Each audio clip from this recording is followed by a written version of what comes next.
So, welcome back to our continued study of Richard Swinburne's The Coherence of Theism. So today we're going to be discussing the divine attributes of perfect goodness and the source of moral obligation. The plan for our discussion today is to begin by discussing the Euthyphro Dilemma. It lays out an interesting set of views relating to theistic ethics.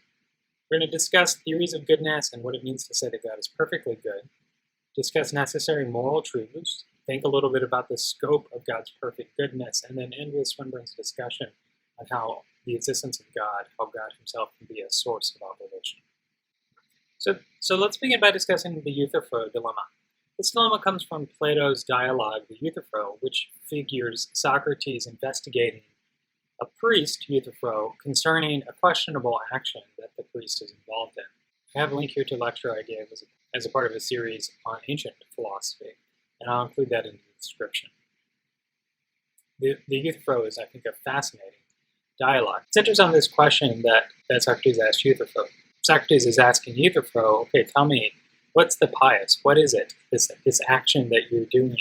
Is it a just action or it's not? And Euthyphro thinks it's a pious action. So Socrates says, okay, well, tell me about piety. What is piety? And Euthyphro develops the idea that the pious is what's loved by the gods. And so then Socrates asks this question. He says, is that which is holy loved by the gods because it's holy? Or is it holy because it's loved by the gods? Now here, this kind of question reveals one of explanatory depth. What explains the fact that an action is loved by the gods? Is there an explanation for this in terms of what is holy in a way that it's independent of what's loved by the gods, in the sense that the gods love what's holy because it's holy?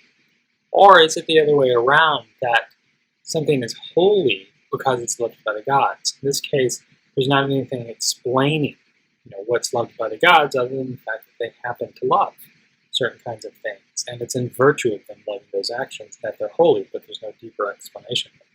Applied to theism, this amounts to the question whether God commands what is obligatory for other reasons, or is what is obligatory itself obligatory because God commands it.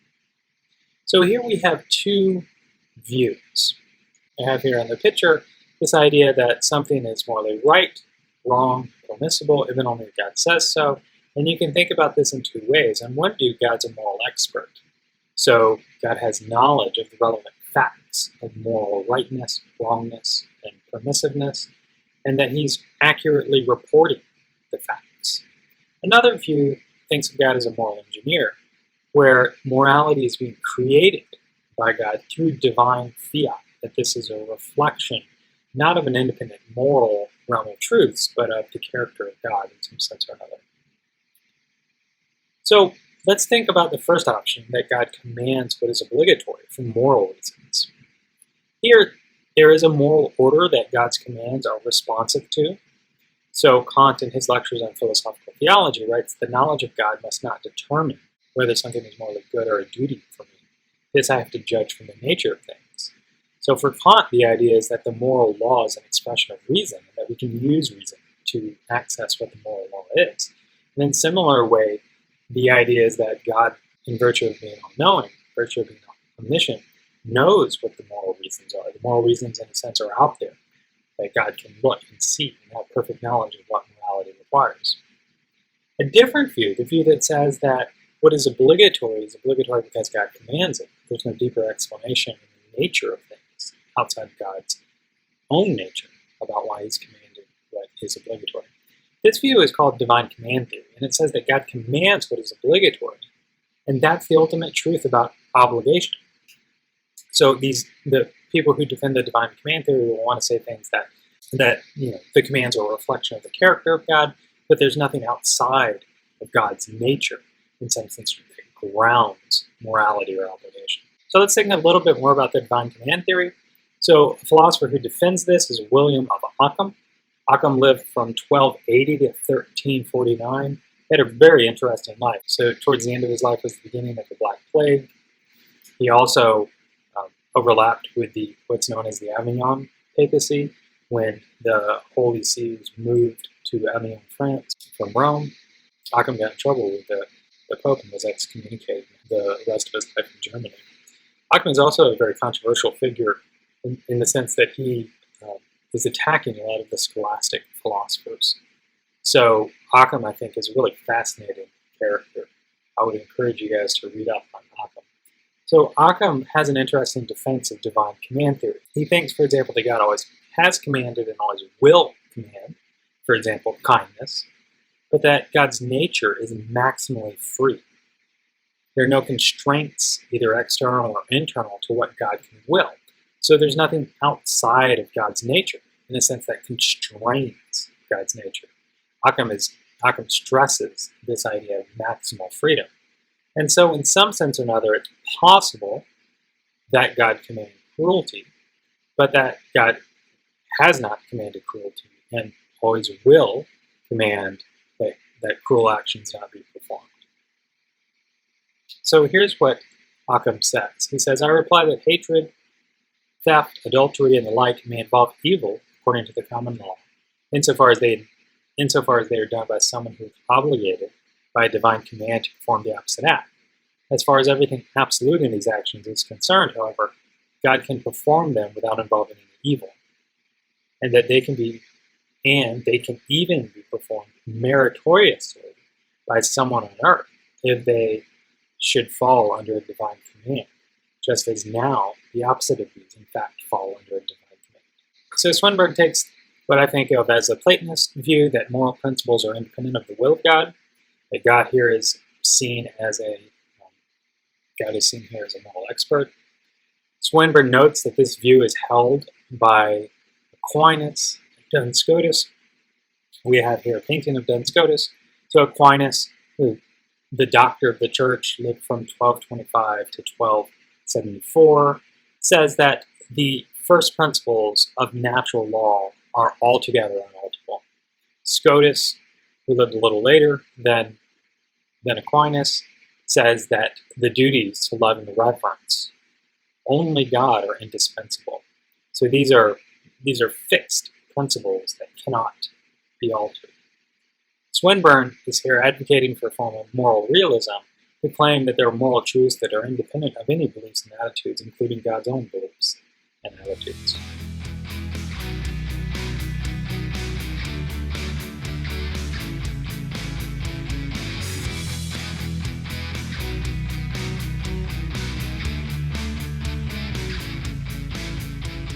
So I'm going to begin with just an overview of theories of perfect goodness.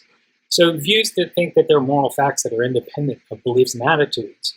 There are three big views here: utilitarianism, deontological ethics, and virtue theory. So utilitarianism, for example, is a combination of a theory of the good and a theory of the right. So the specific utilitarian view that you get from John Stuart Mill combines hedonism and consequentialism. So hedonism is this view of the good, which says that the thing that is good and the only good is pleasure. Of course, Mill develops a distinction between higher pleasures and lower pleasures, and you can read about this in his very small book, Utilitarianism. Consequentialism is a theory of the right and says that the right action is the one with the best consequences. And according to the utilitarian, in virtue of the consequentialism, acts don't have an intrinsic moral character to them. You have to look at the consequences of those acts. By contrast, deontological views hold that actions have an intrinsic moral character to them. So these are non-consequentialist views of morality. Kantianism is a version of deontological ethics, which holds that the moral law is an expression of reason, and he proposes various tests, the categorical imperative test, for example, in its famously three forms, to determine whether or not a particular action conforms or not with the moral law. W.D. Ross's intuitionism is a different kind of deontological ethics. And then finally we have virtue theory, which is developed by Aristotle. And the idea here is that morality is conceptually tied to human flourishing, and so we figure out what the objective facts are about human flourishing, and then we can read off in a way the moral truths as those that constitute what it is to flourish as a human being. Two anti-realist views about morality are emotivism and prescriptivism. So for these anti-realist views, moral truths aren't in a way out there in the world to be discovered. For the utilitarian, for example, that's a truth about what act in fact has the best or most pleasurable consequences. For these anti-realist views, moral truths are reflections of something subjective. So Emotivist, the view that was explored by C.L. Stevenson in his book Ethics and Language in 1944, here moral utterances are expressions of approval or disapproval of some action. Prescriptivist views, advocated by R.M. Hare in The Language of Morals, published in 1952, is the idea that moral utterances are action-guiding utterances, that they commit the speaker to follow or not to follow some course of action, urging others to do the same. Swinburne argues for a deontological view of moral truths. Right? And so on this view, to say that God is perfectly good is to say that God knows all true moral principles, God never violates them, and God will always do what is morally best, if there is a morally best action. So this is, again, a view in which God is a moral expert. So I want to look at a challenge that Swinburne does mention. It's a challenge that comes from Bill Rowe's book, Can God Be Free? Rowe argues for a principle that he calls Principle B. It says that if an omniscient being creates a world when there's a better possible world it could have created, then it's possible that there exists a being that is morally better than it.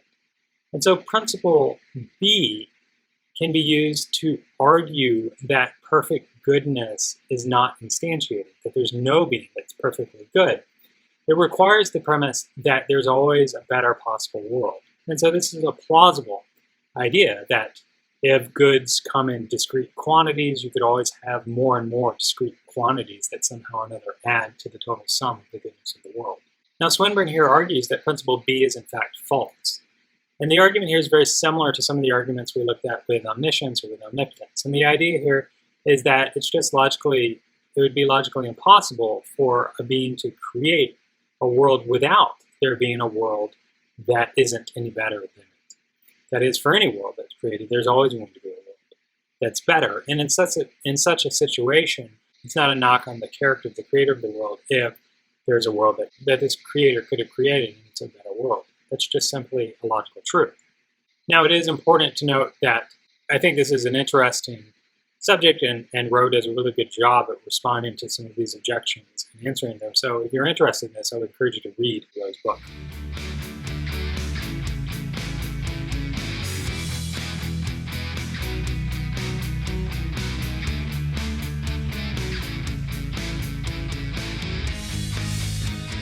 One of the crucial ideas that Swinburne introduces is the idea of the supervenience of the moral on the non-moral.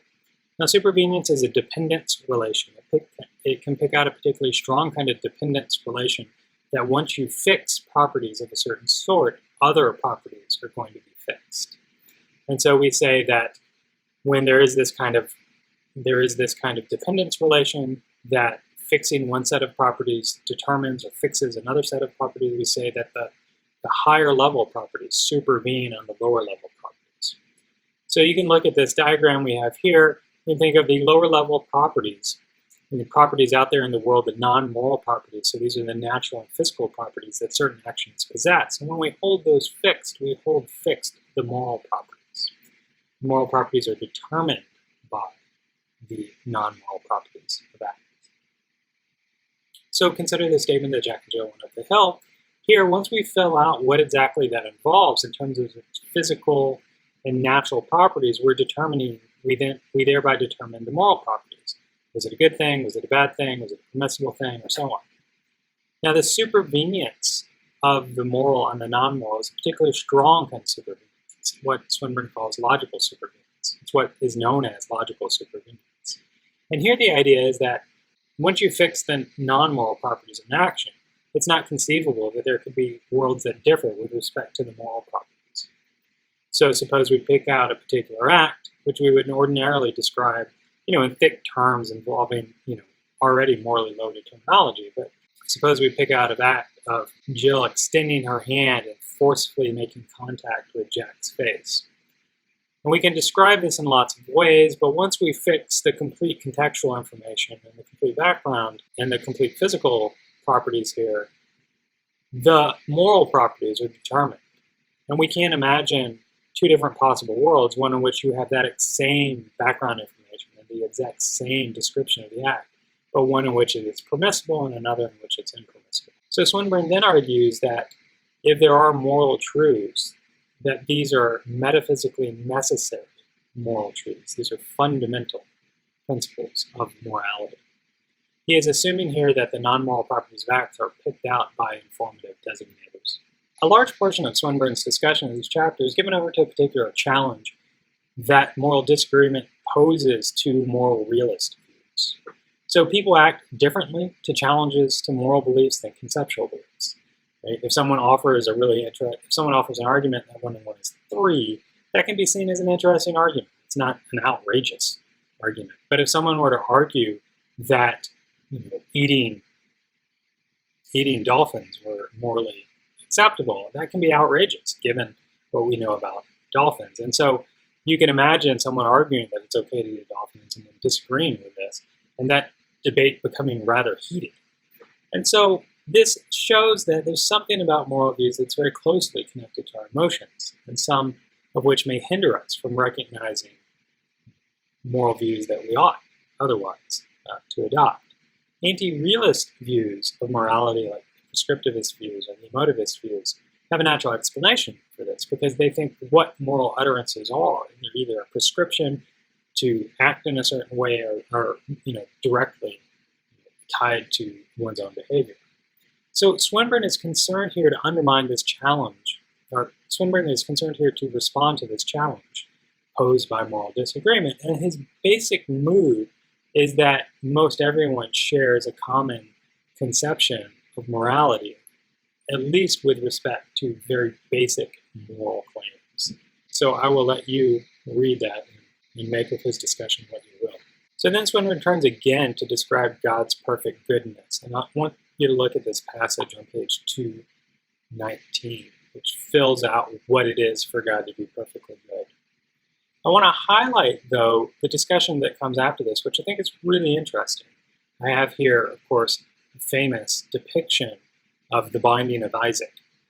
So Swinburne claims that an omniscient person may be able to perform certain actions that, if they were done by humans, would be bad, but that those actions wouldn't necessarily be bad for an omnipotent person.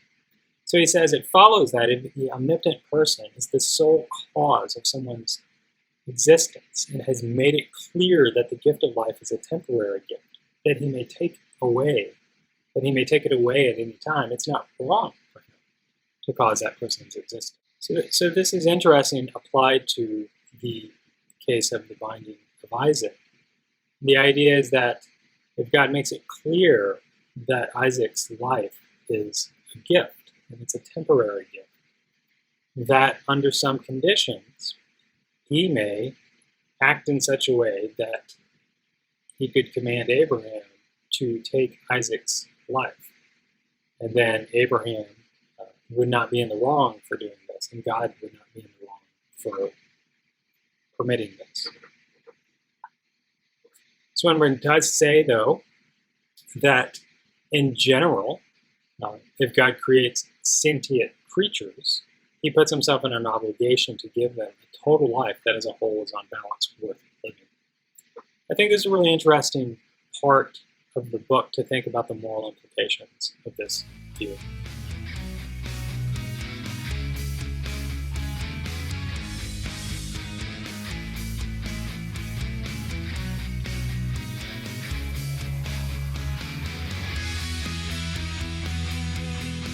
So the last thing in this chapter that I want to highlight is Swinburne's discussion of obligations that we may have to a divine being. So he says that if there is a God of a kind that I have analyzed so far, the existence and actions of God make a great difference to what are the contingent moral truths. For example, he thinks thanking God will involve rendering the kind of thanks appropriate to the all-good, all-wise creator of the universe and all that it contains, including ourselves. So I do think that this is an interesting. I do think there's an interesting question here about whether this requires knowledge of God's existence. If God exists, is it still the case that we have obligations of this kind to God if we're unsure of God's existence, if we don't know whether God exists? And so I think there is an interesting question here about epistemic or knowledge requirements on what it is to have obligations to a divine being. But we'll pick up next time with our discussion of eternality and immutability. This will raise some really interesting questions with God's relationship to time.